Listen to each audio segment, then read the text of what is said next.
Welcome to 35 West. I'm Ryan Berg, Director of the Americas Program at CSIS and host of the 35 West podcast. Was how professional the Mexican government. Are we ready? I don't think. Reform trends in Argentina. Right. And that's what happened. Role at all in the NAFTA negotiations. Welcome to 35 West. I'm Ryan Berg, Director of the Americas Program at CSIS and the co-host of the 35 West podcast. On Sunday, Ecuadorians will return to the polls for the second time in less than 2 years to elect a new president. Incumbent Daniel Noboa, who has governed for a mere 18 months since his predecessor Guillermo Lasso disbanded the National Assembly and called snap elections in 2023, hopes to win a full term. He faces a crowded field of some 15 other candidates, most notably Luisa González, who narrowly lost to Noboa in 2023 and represents the powerful Citizen Revolutionary Party in the legislature. If no candidate secures more than 50% of the vote, or 40% with a 10% lead over the next closest competitor, Ecuador will move to a second round later this April.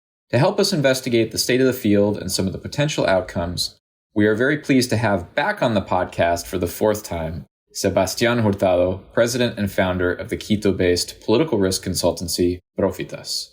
In this episode, we will examine some of the key issues at stake in this election, including energy, security, as well as what the outcome will signal for Ecuador at a volatile moment in Latin American politics. Thank you very much for joining us today, Sebastián. It's a pleasure to be back. Sebastián, while Noboa is heading into this race seeking a second term, he had less than 2 years to govern in practice. Given these time constraints, in your opinion, what is the main legacy of Noboa's first term that he is seeking to defend? Well, I think Noboa's short time in office was marked by two key undertakings. First, confronting Ecuador's security crisis, and second, attempting to balance the government budget. In security, his administration made some, I would say, controversial moves, like declaring a state of internal armed conflict early in his administration in 2024. This move signaled an unprecedented and a more aggressive posture against criminal organizations, which I think will be his legacy. Even though the policy hasn't been as effective as some expected, it did make Noboa look as a proactive leader, and it is still the key selling point of his current presidential campaign, which broadly focuses on fighting criminal organizations and what he calls the old political class. He sees as the political supporters of those organizations. For me, it is hard to see an economic legacy. Noboa's fiscal approach centered on raising new taxes to try to balance a persistently underfunded government budget and maintaining close ties with the IMF and multilateral organizations. But no other significant economic reforms have been passed during his short tenure. That is in part due to an opposition-led National Assembly and that became very obstructive after a honeymoon period that ended midway in his government. We can expect further economic reforms in a second term when President Noboa will likely have a stronger mandate. After all, he's trying to convince voters that if given a full term, he can solve some of Ecuador's most pressing problems. But for now, I would say that his legacy is mainly connected to his war on criminal organizations.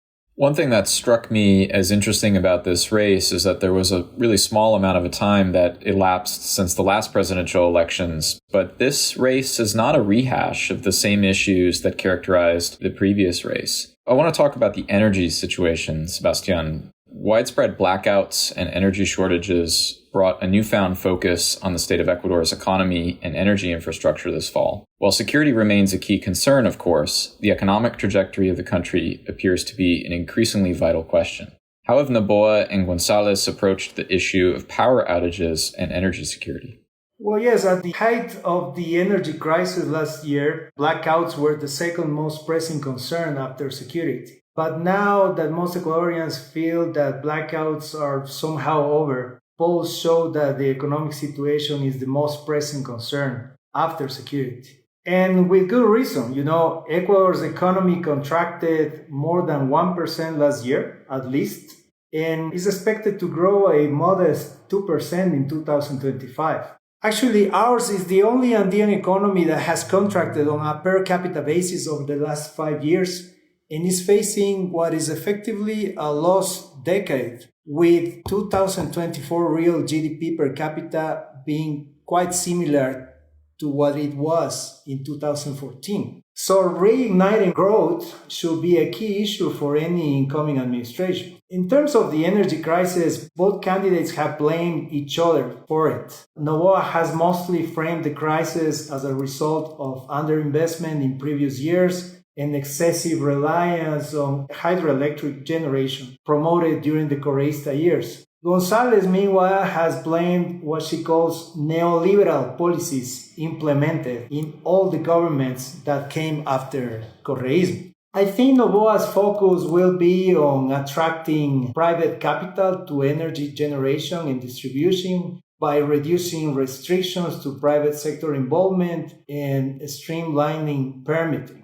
I think González will focus on increasing public investment and exceptionally allowing private participation with a very strong oversight from the government to sort of guarantee reliable electricity for most citizens. Sebastián, let's talk about the state of the race. While a runoff appears to be the most likely outcome, one recent opinion poll from Ipsos suggests that Noboa could win outright on Sunday. In your opinion, how probable is this, and what would be the factors that could drive a first-round victory for Noboa? As you mentioned, securing a first-round victory requires either surpassing 50% of the vote outright or hitting 40% with at least 10-point lead over the runner-up. But it is important to mention that has only happened twice in recent history. When in 2009 and 2013, former President Correa was elected with over 50% of the vote. But it is important to understand that back then, President Correa was more popular than President Noboa. He enjoyed what was a booming economy and faced a very weak opposition in the hands of either Luisa Gutierrez or Guillermo Lasso. So those considerations make me think that this time, where the situation is very different, a second round is more likely. Polls show that the chances of a Noboa first-round win have increased significantly in recent weeks. Credible polls show Noboa close to the 50% threshold and a widening lead over González. Noboa finds himself in this very unique situation mostly due to the fact that he's been in power for only over a year, and most Ecuadorians are willing to provide him with additional time to deliver on his promises. So this is a very unique election in that sense. It is the first time in years that we have an incumbent president with a chance of winning a re-election. And that's mostly due to the fact that he's been in power for a very short period of time. I think at this point, a significant political event that either helps Noboa, for example, a major breakthrough in security, or hurts González, like a new corruption scandal connected with Correísmo, could tip Noboa over either election minimum thresholds. In the same way, a major event hurting Noboa, again, like a major security failure, could make a second round more likely. Another angle is that voters are very fed up with all these elections. This is the third presidential election in only 4 years. And I think that is a factor that could draw support from other candidates towards those who appear to have a chance of winning outright. So there's a few factors playing out, and we'll get to see what happens this weekend. Another notable development that people haven't paid too much attention to is this widening rift between Noboa and his vice president, Veronica Abad, leading her to be dropped from the ticket in this race. In your opinion, does this dispute weaken Noboa's chances at the polls?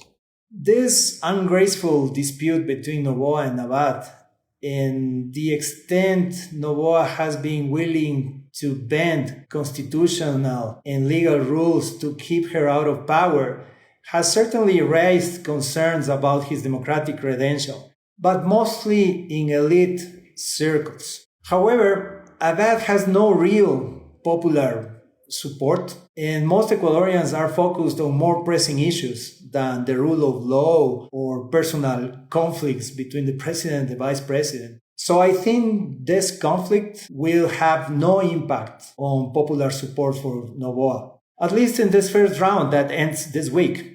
It could become relevant in the second round if Abad temporarily takes over the presidency and works towards weakening the Noboa candidacy. That's an unlikely possibility, but it's still a possibility. I think it is unlikely because I think President Noboa won't allow Vice President Abad to sit on the presidency independently of what the authorities say. Actually, this morning, the Constitutional Court finally decided on the constitutionality of the presidential decree that put his chief of staff in charge of the vice presidency. Basically, the court said that decision is unconstitutional. However, I really think that President Noboa will basically ignore the decision of other authorities in order to avoid having Abad in his place, just under the presumption that if he gets a strong mandate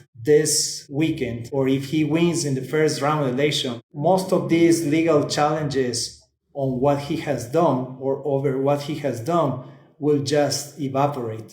The epidemic of organized crime that has gripped Ecuador remains one of the most pressing political issues. Homicides declined somewhat in 2024 from their peak in 2023, but violence remains stubbornly high. Noboa, of course, made headlines when we first started talking to you, Sebastián, for declaring the state of so-called internal armed conflict shortly into his presidency. If re-elected, how do you envision his strategy in this conflict evolving?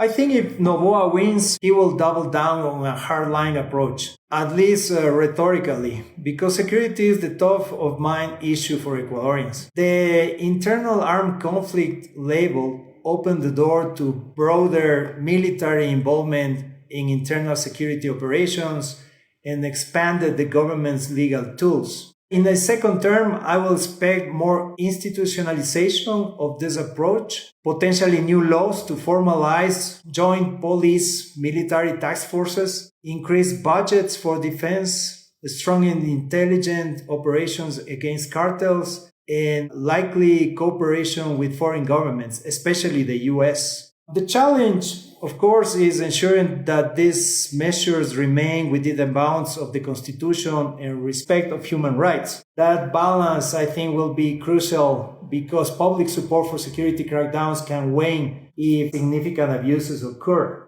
Luisa González has similarly recognized security as a crucial issue, and her party for a time supported the government's legislative initiatives in this space. What do you see as the main differences between her and Noboa when it comes to their security policies? Well, both acknowledge the severity of crime and are somehow committed to significant or a robust response, but their approaches diverge when it comes to execution. Noboa has leaned heavily on the military as the backbone of his security strategy, with more presence in tribal regions and a broader definition of what constitutes a national security threat. González, on the other hand, aligns more with the Citizens' Revolutions, which is her political movement. The Citizens' Revolution's traditional emphasis on social programs and root causes of violence. She's taught up the importance of job creation and community-based efforts to reduce crime. While she might still enforce selective military involvement, she tends to argue that over-reliance on the armed forces could create human rights problems and fail to address the deeper social issues fueling violence. So I think those are basically the difference between both approaches. What I would say is that, no matter who gets elected this time, I think that most Ecuadorian institutions, and especially Ecuadorian security institutions, are ill-prepared to deal with this threat. They don't have the resources, the money, the training, the institutionality to deal with such a massive threat of organized crime connected with criminal organizations connected with the massive expansion of cocaine trade in Ecuador. So I think any government will really struggle to deal with this threat going forward if it doesn't get significant support from the international community and especially the U.S. The next president of Ecuador will need to navigate both regional dynamics and relations with the United States if they hope to gather support for their economic and security agenda. Noboa's government kicked off a brief regional upset when it raided the Mexican embassy to cease the former vice president, Jorge Glass, who had been sheltering in the embassy there to escape corruption charges. How will relations between Ecuador and Latin American countries evolve under a second Noboa administration compared to a González term? I think a second Noboa term will likely reinforce a pragmatic, investment-friendly posture towards the region. However, the Jorge Glass incident has left lingering tensions, especially with Mexico. I think Noboa needs to do some diplomatic repair work with Mexico. However, I think he's certainly up to a very bad start since this morning he imposed a 27% tariff on Mexican exports to Ecuador. Overall, I think he will seek to keep trade and security cooperation at the forefront of his policies, especially with neighbors like Colombia and Peru, given the shared security challenges along our borders. Relations with the rest of the continent will be more fluid with right-wing governments than with left-wing governments, for sure. And I think he will also be more accommodating of Donald Trump's policies towards Ecuador and around the region. Under González, we might see a tilt toward the left-leaning regional blocs in the region and towards BRICS at the global level. He has a strong ties to the Mexican government and will rush to repair relations and provide passage for former Vice President Glass to become a refugee in that country. You could expect more alignment with countries like Brazil or Colombia on issues like resource nationalism. Relations with the U.S. will definitely be more tense than with the Noboa government, for sure. However, I think even a Correista government will still need the support of the United States in areas like anti-narcotics operations, especially for the reasons I mentioned before. Any government that gets elected this year will really struggle to deal with the massive threat that the international criminal organizations present Ecuador with.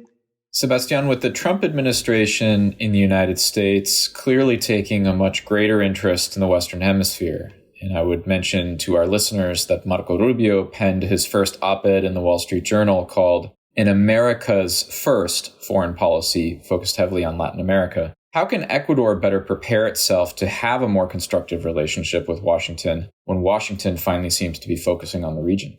Regardless of who wins the White House in Washington, U.S.-Ecuador relationships basically hinge on a few key priorities. That's counter-narcotics, trade, and migration. I think Ecuador should try to position itself as a reliable partner in fighting drug trafficking by facilitating intelligence sharing and joint operations with the U.S., as well as locally strengthening the rule of law and judicial transparency, which has decayed significantly in recent years. Most observers see a Noboa government as a clear winner of a Trump administration. However, I'm a bit skeptical. And that's because relations between Ecuador and the U.S. are very one-sided in favor of Ecuador. Our exports enjoy low barriers of entry in the U.S., while U.S. exports face steep tariffs and other local restrictions in Ecuador. At the same time, the U.S. has provided significant financial support to Ecuador through IMF and multilateral organizations, while Ecuador has been sending increasing numbers of illegal migrants to the U.S. and has become a major player in the cocaine trade. So we still have to see how a very transactional president like Donald Trump sees these imbalances and how much is he willing to further offer to Ecuador, or whether he might demand significant concessions from Ecuador. So we still have to see. In any case, as I mentioned, a Noboa administration for sure will have less tense relationship with the Trump administration than a potential Correísta or Luisa González administration. Sebastián, is there something that we did not cover in this podcast? Anything else that you would like to highlight or add? Yes, I think if President Noboa gets reelected, he needs to turn his attention to try to clearly define and articulate a political and economic project for Ecuador that I think he hasn't been able to articulate just yet. I mean, I can tell you what the Correísta political project is, or maybe what Guillermo Lasso's political project was. I have less clarity of what a Noboa political project is. So for now, President Noboa has been basically leveraging his government and his re-election on criminal organizations and on his security credentials. However, Ecuadorians, international investors, and business people definitely need something more than that. I think we need a clear definition on what his plans are on the political front and the economic front. We recently heard Noboa's government minister mentioning that they're planning on calling a constitutional assembly in order to rewrite the constitution, which is going to be a very politically challenging process and extensive process, which will bring a lot of uncertainty going forward, for sure. And I think the problem behind that is that President Noboa hasn't clearly defined how far is he willing to go in terms of reforms. And that's because he hasn't been able to articulate a clear definition on what his political project is. And that's something I think we need and we demand from the Noboa government. And that should be a focus of his administration as soon as he wins re-election. He does. Sebastián Hurtado, president and founder of the Quito-based political risk consultancy Prófitas, thank you for joining us on 35 West for the fourth time. We appreciate you taking the time to speak with us. It's been a pleasure, Ryan. For you, thank you for joining. Stay tuned for the next episode of 35 West.